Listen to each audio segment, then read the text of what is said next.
ايه يا عم الميزانيه دي؟ قلت له ياما بهايم كتير وناجحين. خش يا انت مين طردك من شغل مره عشان خاطر ابن اخته؟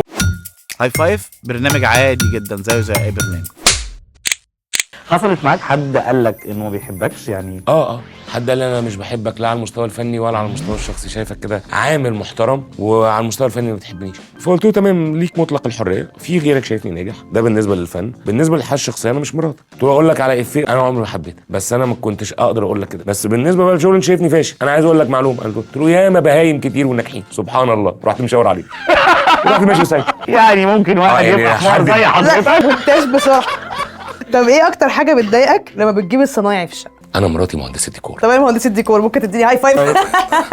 فهي اول جمله قالتها لي محمد يا حبيبي انت ما تنزلش تشوف صنايعي، انت هتقول له هنخلص امتى، هيقول لك نخلص بعد بكره، فهتيجي بعد بكره هتلاقيه ما خلص، فهتعمل ايه؟ قلت لها هتخانق معاه. قالت لي مين اللي قال الاهم من الشغل ضبط الشغل؟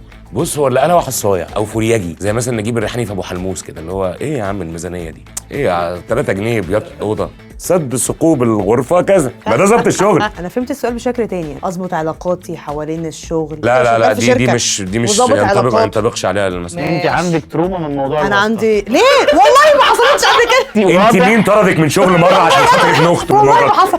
بس تخيل انا طول عمري فاهماها كده. لا لو اظبط علاقاتك لا، أهم من وتظبط الشغل اللي جوه. هو دي ده. اللي ليه ظهر ما تضربش على بطنه، دي حاجه تانية.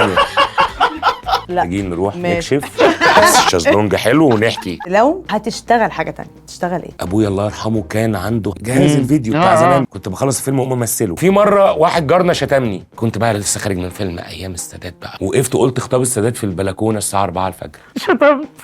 خش يا ورحت بوطي وداخل ايه على ايدي ورجلي مستخبي كده في البلكونه كانه مش انا.